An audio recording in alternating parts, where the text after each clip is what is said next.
When we got to the end of the drive, Ma'am stopped. "What are those?" she said, pointing to my crutches. "I walk faster with them," I said. She snorted. "Like you need to walk." I said, "I can walk." "Not for long, missy," Ma'am said. "Not for long." The train to London was even slower and more crowded than the one we'd been evacuated on. Servicemen sat on kit bags in the aisle. One man offered me a seat because of my crutches, and Ma'am scowled at him and pushed past me to sit down. The man started to speak. "I'm fine standing," I said quickly, "with my crutches." I should have kept quiet. Ma'am's eyes narrowed. "I don't know who gave you the idea it was all right to go out where people could see you," she said in a low, furious voice, "flaunting your crippled self. You can use them things till we get home and not a minute longer." "But I can walk," I said. "But I don't want you to. You hear me?" I swallowed. It was worse than a nightmare. "Ada caught a spy," Jamie whispered. Ma'am snorted. "Pull the other one," she said. "Tell her, Ada," Jamie said. "Tell her your hero story." I kept my mouth shut and shook my head. It was late at night before we got off the train and went stumbling through the inky, blacked-out streets of London. I tripped over rough curbstones. The shadows made noises I didn't remember, but the decaying smell rising from the damp streets was the same. Butter, I thought. Think of writing butter. Ma'am had moved, she told us, to be closer to the factory where she now worked. Plus, it got me away from those titty-tatty neighbors with nothing nice to say. I've got a decent job now, even if it is still nights. You'll like the new place. It won't be posh like that rich old bat you were with, but it's pretty fine. "Susan's not a rich old bat," Jamie said. "Oh, Jamie," I thought. "Shut up." "Sure she is now. Bet she pockets what she gets to take you in, except, of course, for what she spent on those clothes. What's that you're wearing anyhow, Ada? Pants?" "Riding jodhpurs," I said, then immediately wished I hadn't. "Oh, fancy. What's that called, when it's at home?" "They're just pants for riding," I said. "They're not posh. Posh ladies wear riding habits. And they didn't cost anything. Susan made them. She'd had to, when I'd worn out the pants Maggie gave me, and I should learn to shut up, too. Really, I should." "Oh, posh ladies wearing riding habits, do they? Surprised he ain't got one of those." Susan had said she would make me one. She thought it would be fun. "You won't be wearing pants in my house," Ma'am said. "Tomorrow I'll be taking those to the pawn shop and getting you something suitable." The cheek of her, letting you out where people could see you. "There's nothing much wrong with me," I said. "My foot's a long way from my brain." Slap. I fell backward, stumbling, scraping my elbow on something rough. For a moment I lost my crutches in the dark. Jamie helped me. "Shut up," I thought. "Shut up." Ma'am led us up 3 flights of stairs. Bare, dim light bulbs hung at each landing, throwing the stairwells into shadow. I saw something scutter out of view. A rat, I thought. I'd forgotten rats. I'd forgotten how the hallways smelled from the common toilets on each floor. Ma'am swung open a dirty wooden door. "Here we are," she said.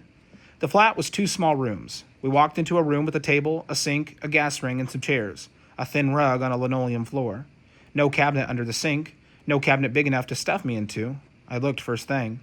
"Well," Ma'am said. I swallowed. "Very nice," I said. "Posh brat," Ma'am said.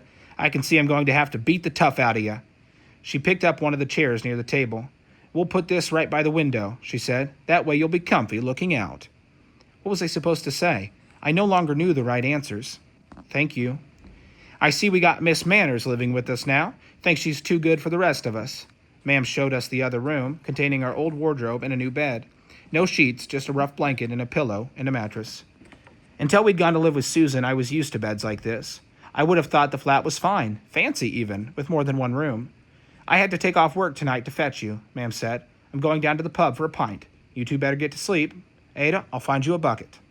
It took me a moment to realize why she thought I needed a bucket. "I'd rather just use the toilet," I said. "I usually do now." Ma'am said, each word heavy and solid, "You ain't getting out of this room." "Got that?" she continued. "'Cause I don't need the world shaming me for having a crippled girl. I don't care what you did somewhere else. You're with me again. You'll do as I say. You disobey me, I'll make you wish you hadn't. You're a cripple. That's all you are. A cripple and nothing but a cripple. You've never been anything else. Got that?" I said, "Susan wasn't ashamed of me."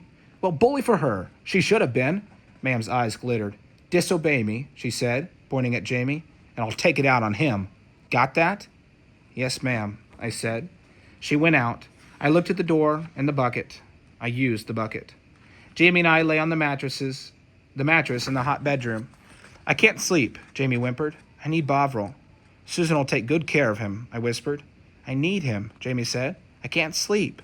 "I know," I said. "I know." Jamie said, "What happened? Why is Ma'am so angry?" "We look different," I said. "So?" I took a deep breath. Part of me felt like it was all my fault for being too posh, for getting above myself, for not being the sort of daughter Ma'am could love, for being a cripple. And yet, Ma'am could have fixed my foot. She could have fixed it when I was a baby, and she could fix it now. She didn't want to. She wanted me to be a cripple. It didn't make sense. The moon rose. I watched the patterns its light made on the ceiling. A cripple and nothing but a cripple. Jamie, I said, poking him, I caught a spy. I know, he said, and I learned to ride butter, and we jumped the stone wall. Fred needs me. Said Jamie, rolling over. And I can read and write, and knit, and sew. I helped the soldiers during Dunkirk week, and Maggie and Daisy like me, I said. Susan loves you, Jamie said. She loves both of us, I said. I know, said Jamie. He sniffled. I want Bovril. I didn't reply. I drifted off to sleep sometime before Ma'am came home, and as I did, I thought of one word. War. At last I understood what I was fighting and why, and Ma'am had no idea how strong a fighter I'd become.